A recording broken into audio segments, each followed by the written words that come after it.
नमस्कार दोस्तों, आप सबका हमारे चैनल पर स्वागत है।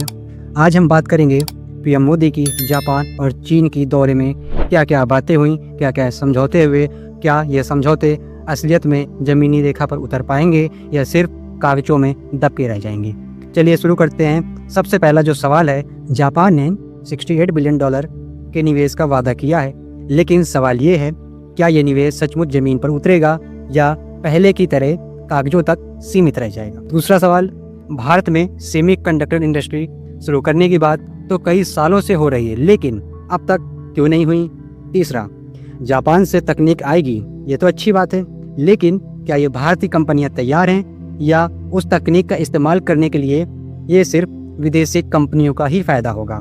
चौथा, बुलेट ट्रेन की बात 2014 से हो रही थी, जब से बीजेपी गवर्नमेंट आई, लेकिन क्या ये प्रोजेक्ट समय पर पूरा होगा या जनता को बस वादे ही सुनने को मिलेंगे। अब कुछ सवाल हैं चीन की यात्रा से जुड़े हुए। पहला सवाल, मोदी और जिनपिंग ने हाथ मिलाया, लेकिन गलवान का दर्द क्या सिर्फ तस्वीरों में मिट जाएगा। दूसरा, क्या सीमा विवाद हल ही नहीं हुआ, चीन लगातार घुसपैठ कर रहा है, तो फिर इतनी जल्दी रिश्ते सुधरने की बात क्यों। तीसरा, अगर भारत एससीओ में चीन और रूस के साथ है तो क्वाड और अमेरिका क्या सोचेंगे, क्या भारत दो नावों पे सवार हो रहा है। चौथा, ड्रैगन और हाथी साथ चलें, ये अच्छा नारा है, लेकिन क्या चीन सच में भारत को बराबरी का दर्जा देगा या सिर्फ अपने वादे के लिए नजदीक आ रहा है। जापान से अरबों डॉलर का निवेश आ रहा है, लेकिन आम आदमी की जेब में कब असर दिखेगा। विदेश यात्राओं में करोड़ों खर्च होते हैं, क्या उतना ही पैसा किसानों, बेरोजगारों और शिक्षा पर खर्च नहीं होना चाहिए। अगर भारत इतना मजबूत हो रहा है तो रुपये की वैल्यू लगातार क्यों गिर रही है।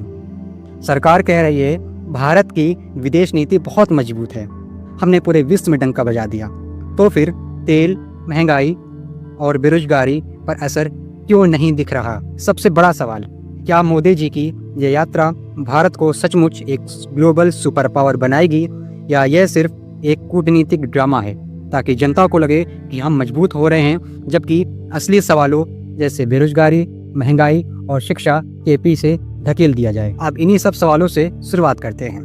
दोस्तों जरा सोचिए, दुनिया की राजनीति की शतरंज बिछी हुई है, कहीं अमेरिका है, कहीं रूस है और कहीं चीन, और इनके पीछे खड़ा है भारत। ऐसे समय में प्रधानमंत्री मोदी जापान और फिर चीन की यात्रा पर जाते हैं। सरकार कहती है ये यात्राएं भारत को नई ऊंचाइयां दिलाएंगी, लेकिन असली सवाल ये है क्या वाकई ऐसा होगा या फिर यह सिर्फ कूटनीतिक खेल है।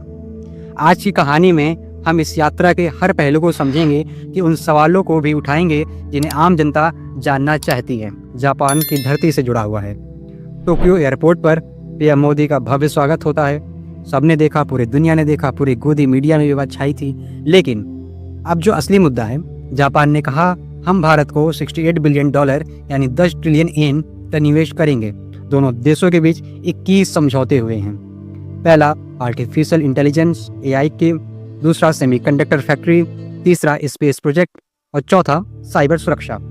सुनने में सब शानदार लगता है, लेकिन दोस्तों यहीं से पहला सवाल उठता है, क्यों इतने बड़े निवेश सचमुच जमीन पर उतरेंगे या ये भी पहले की तरह सिर्फ MOU के फाइल में दबकर रह जाएंगे। क्योंकि इससे पहले भी बहुत सारे सम्मेलन हुए, बहुत सारी मीटिंग हुई, बहुत जगह हमारे प्रधानमंत्री गए, लेकिन कोई ज़्यादा कुछ खास जनता की जेब पर इसका असर नहीं दिखता है। अगला, मोदी जी ने जापान की बुलेट ट्रेन में सफर किया, सबने देखा, लेकिन सरकार ने इसे भविष्य की रफ्तार बताया। लेकिन जनता को याद होगा बुलेट ट्रेन का वादा 2014 में भी हुआ था। सवाल ये है 10 साल बाद भी यह प्रोजेक्ट क्यों अधूरा है, और अगर जापान इतना निवेश कर रहा है तो यह प्रोजेक्ट अब सच में पूरा होगा या जनता को सिर्फ मॉडल दिखाकर खुश किया जाएगा। खैर, आपके लिए बता दें बिहार चुनाव भी नजदीक है। दूसरा जो बात हुई है वो सेमीकंडक्टर प्लांट की बात हुई है, लेकिन सच ये है आज तक भारत अपनी चिप इंडस्ट्री खड़ी नहीं कर पाया। तो सवाल उठता है क्या हमारी कंपनियां सच में इस तकनीक को अपनाने के लिए तैयार हैं या सिर्फ फायदा सिर्फ विदेशी कंपनियों को ही मिलेगा। अब तीसरा जो समझौता हुआ वो चंद्रयान और अंतरिक्ष की साझेदारी को लेकर है।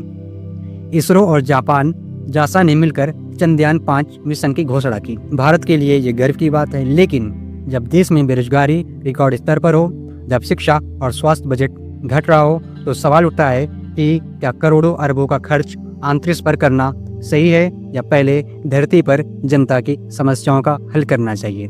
ये वो सवाल है जो हर आम आदमी के दिमाग में जरूर आता है। तो दोस्तों, कैसे लगे आपको ये वीडियो और कैसे लगे हमारे ये सवाल? अगर आपको हमारे सवाल अच्छे लगे तो वीडियो को लाइक शेयर करें, ताकि आपके शेयर से हमारा मनोबल बढ़ता है और हम ऐसे तगड़े सवाल आपके माध्यम से, वीडियो के माध्यम से सरकार से पूछते रहेंगे।